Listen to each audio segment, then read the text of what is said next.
Card के आधिकारिक website पे, या नहीं तो आप अपने मोबाइल या लैपटॉप के गूगल ओपन कर लीजिए। गूगल में ऑनलाइन अपडेट STM लिखे या वेबसाइट मिलेगा, इसे आप ओपन करेंगे और यहाँ पर सर्च बॉक्स में लिखना है ई श्रम कार्ड रजिस्ट्रेशन और यहाँ से सर्च करना है।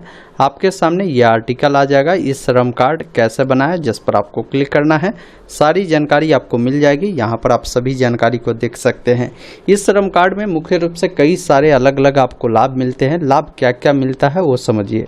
सबसे पहला चीज़ है कि इस श्रम कार्ड जैसे ही आप बनाते हैं तो 2 लाख तक की दुर्घटना बीमा जो है आपके शुरू हो जाती है। इसमें अगर आपकी कहीं भी आपकी कोई दुर्घटना होती है तो आपको 2 लाख रुपए तक की जो सहायता राशि है आपको मिलेगी।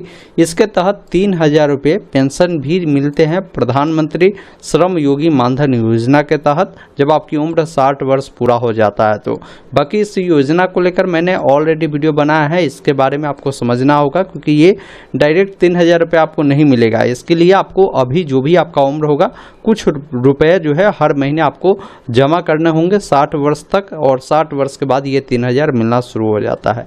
इसके अलावा सरकार के द्वारा चलाई जाने वाली कई सारी योजनाओं में आपकी प्राथमिकता पहले दी जाती है, जैसे आवास योजना हो या अन्य कोई भी योजना हो। अगर आपके पास श्रम कार्ड होगा ना तो बेनिफिट मिलता है। साथ में बच्चों की शिक्षा के लिए भी जो छात्रवृत्ति है वो आपको समय समय पर दी जाएगी। तो ये इसका मुख्य रूप से विशेषताएं हैं। बाकी आवेदन करने के लिए पात्रता क्या है, तो पात्रता ये है कि आप भारत के नागरिक होने चाहिए, आप असंगठित क्षेत्रों में काम करते होने चाहिए और आपका उम्र 18 साल से 59 साल के बीच होना चाहिए, और पहले से किसी सरकारी पेंशन योजना का लाभ न ले रहे हो तो आप इस योजना का लाभ ले सकते हैं। लाभ लेने के लिए आपके पास बैंक पासबुक होना चाहिए, आधार कार्ड होना चाहिए, फोटो होना चाहिए। आप आसानी से इस श्रम कार्ड बना सकते हैं। अब इस श्रम कार्ड बनाने के लिए नीचे जब आप आएंगे ना तो डायरेक्ट इंपॉर्टेंट लिंक वाले सेक्शन में ऑनलाइन अप्लाई का लिंक दिया गया है, इस पर आपको क्लिक करना है। आप डायरेक्ट इस श्रम कार्ड के आधिकारिक वेबसाइट पर आप आ जाते हैं। यहाँ पर आने के बाद आपको अपना जो भी मोबाइल नंबर है अपना मोबाइल नंबर देना है, इस कैप्चा कोड को फिल करना है। पूछ रहा है आपसे कि अगर आप EPFO के अगर मान लीजिए मेंबर है तो आप यस करेंगे, नहीं है तो नो करेंगे। यस करेंगे तो फिर आप एलिजिबल नहीं होंगे, ये ध्यान रखिएगा। इसके अलावा ESI का भी अगर आप मेंबर होंगे तो भी आप इसका बेनिफिट नहीं ले सकते हैं, इसको नो करेंगे। मोबाइल नंबर कैप्चा कोड को डालने के बाद सेंड OTP पर क्लिक करना है। एक चीज़ मैं आपको बताना चाहता हूँ एज को लेकर, जो मैंने आपको बताया है एज 16 वर्ष से लेकर बोला गया कि 59 वर्ष के बीच होगा तो आप इस श्रम कार्ड बना सकते हैं, ये ध्यान रखिएगा। फिर आपके नंबर पर OTP जाएगा, OTP को डालने के बाद सबमिट वाले विकल्प पर क्लिक करेंगे। अब यहाँ पर आपको आधार KYC करना होगा। यहाँ पर आधार नंबर वाले जो विकल्प है उस पर टिक रहने देना है। जो भी आपका आधार नंबर होगा ना, यहाँ पर आपको आधार नंबर दर्ज करना है। उसके बाद यहाँ पर आप जो ऑथेंटिकेशन KYC करना चाहते हैं फिंगर के थ्रू, OTP के थ्रू आप चुन सकते हैं। जैसे आधार से लिंक नंबर होगा तो OTP को चुनेंगे, कैप्चा कोड को डालकर इस चेक बॉक्स पर टिक कर सबमिट वाले विकल्प पर क्लिक करेंगे। सबमिट करते ही बताएगा कि आधार से लिंक नंबर पर OTP गया है, उसे डालकर वैलिडेट करेंगे। जैसे ही आप वैलिडेट करेंगे इस प्रकार देखेंगे ना आपका पर्सनल इन्फॉर्मेशन आता है। Continue to enter other detail वाले विकल्प पर आपको क्लिक करना है। बाकी यहाँ से आपको जो है जानकारी को फिल करना है, जिसमें इमरजेंसी अगर मोबाइल नंबर आप देना चाहें तो यहाँ पर आप दे सकते हैं। बाकी एक चीज़ ध्यान रखिए, यहाँ पर भी रेड में जो स्टार बना है ना वो जानकारी देना ही देना है, नहीं बना तो छोड़ सकते हैं। जैसे ईमेल आईडी है तो दीजिए, नहीं तो छोड़िए। आपकी शादी हो चुकी है तो मैरिड, अन्यथा नेवर मैरिड वाले विकल्प पर क्लिक करेंगे। बाकी फिर यहाँ पर बोल रहा है कि आपका माताजी का जो भी नाम है माताजी का नाम लिखेंगे, जो भी पिताजी का नाम है पिताजी का नाम लिखना है। स्पेशल कैटेगरी आपसे पूछ रहा है कि आप किस कैटेगरी से बिलोंग करते हैं, अपना कैटेगरी यहाँ से चयन करेंगे। उसके बाद अपना कैटेगरी सर्टिफिकेट यहाँ पर जो है अपलोड करना है। ब्लड ग्रुप आपसे पूछ रहा है तो जो भी ब्लड ग्रुप होगा वो आपको यहाँ पर बताना होगा। अगर आप दिव्यांग है तो यहाँ पर आप यस कर सकते हैं, नहीं है दिव्यांग तो यहाँ पर आप नो करेंगे। बाकी नीचे आएंगे, यहाँ पर नॉमिनी की जो डिटेल है आपको देने की ज़रूरत होगी। नॉमिनी में जिनका भी आप देना चाहते हैं उनका नाम, उनका जो भी डेट ऑफ बर्थ है, जेंडर उनका जो भी है वो बताएंगे। साथ में रिलेशन क्या है उनसे, जैसे फादर, ग्रैंड फादर या आप जो है ब्रदर, इन सबको जो है नॉमिनी में आप दे सकते हैं। तो जिनको भी दे रहे हैं आप पहले उनका रिलेशन यहाँ से सेलेक्ट कर लीजिएगा। नॉमिनी का अगर मोबाइल नंबर है तो आप मोबाइल नंबर देंगे और नॉमिनी का यहाँ पर आपको एड्रेस देना है। उसके बाद एक ऑप्शन देखिए मिलता है सेव एंड कंटिन्यू का, जिस पर आपको क्लिक करना है। अब जैसे ही सेव एंड कंटिन्यू पर क्लिक करते हैं, अब अगले स्टेप पे आते हैं जहाँ पर आपसे एड्रेस पूछ रहा है।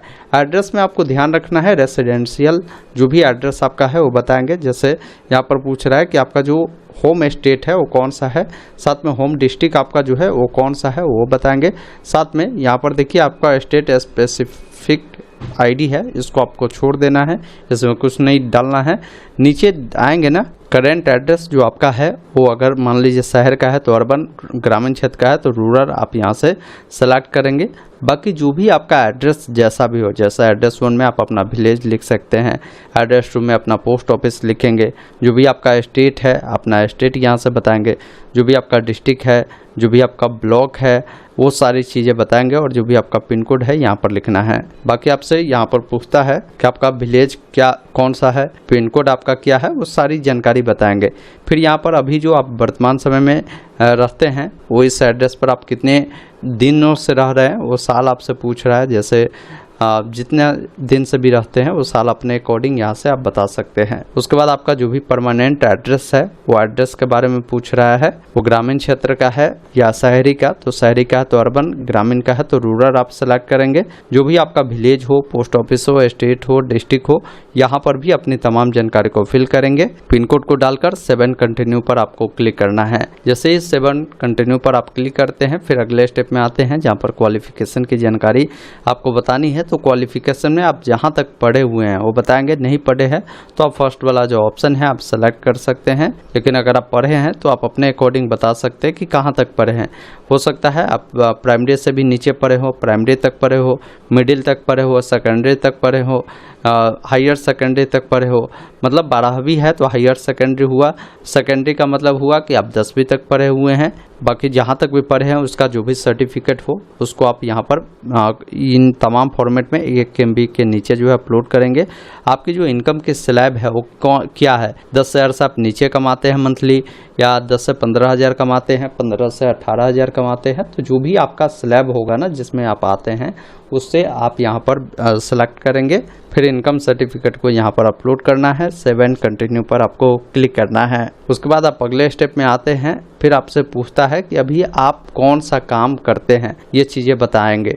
अब देखिए यहाँ पर ऑक्यूपेशन में सबसे पहला चीज़ है कि यहाँ पर अभी एक नया चीज़ जोड़ा गया है कि अगर कोई ऐसे लोग हैं जो ओला, उबर, जोमेटो में काम करते हैं तो आप यहाँ से यस करेगा, नहीं करते हैं तो आप यहाँ पर क्या करेंगे ना, नो वाले विकल्प पर ही टिक रहने देना है। उसके बाद आपकी प्राइमरी ऑक्यूपेशन क्या है, प्राइमरी ऑक्यूपेशन का यानी मुख्य पेशा आप जो भी करते हैं यहाँ पर जैसे ही लिखेंगे ना तो वो विकल्प आपको यहाँ पर आ जाएगा, उसको सिलेक्ट करेंगे तो यहाँ पर आपकी जो भी सेक्टर का नाम होगा, आपके जो भी ऑक्यूपेशन फैमिली नेम होगा वो आ जाएगा। अगर मान लीजिए ये काम नहीं करते, दूसरा काम करते तो यहाँ पर आप लिखेंगे तो उसका विकल्प आपको मिलेगा, उसमें से आप विकल्प को सिलेक्ट करेंगे। जो काम आप करते हैं उसे ही आपको सिलेक्ट करना है, कुछ भी नहीं अपने मन से सिलेक्ट करना है। क्योंकि कई बार सरकार का ये भी कहना है कि इस श्रम कार्ड में जो आप कार्य चुनते हैं ना, तो अगर कार्य की आवश्यकता होती है वैसे लोगों को, तो वैसे लोगों को भी हो सकता है कहीं आवश्यकता हो तो आपको वहाँ पर काम दिया जा सकता है। तो जो काम आप करते हैं वही काम आप यहाँ पर बताएं, ये नहीं कि अपने मन से कुछ भी डाल दिए, वो सही डिसीजन नहीं होगा। फिर उस काम को आप कितने दिनों से करते हैं, उसके एक्सपीरियंस के बारे में बताएं कि कितने साल का आपके पास अनुभव है, नहीं है तो 0 लिखिए। अगर 3 साल तक का अनुभव है तो आप बता सकते हैं, 2 साल का है 2 साल का बताएंगे। सेकेंडरी ऑक्यूपेशन मतलब इसके अलावा दूसरा भी कोई काम करते हैं तो वो चीज़ें आप यहाँ पर बता सकते हैं। बहुत सारे लोग होते हैं ना कि एक से अधिक काम वो करते हैं, तो सेकेंडरी ऑक्यूपेशन आप बता सकते हैं कि क्या करते हैं। अगर आप नहीं करते हैं तो इसको छोड़ भी सकते हैं, कोई दिक्कत नहीं है। फिर ऑक्यूपेशन सर्टिफिकेट अगर आपके पास है जो करते हैं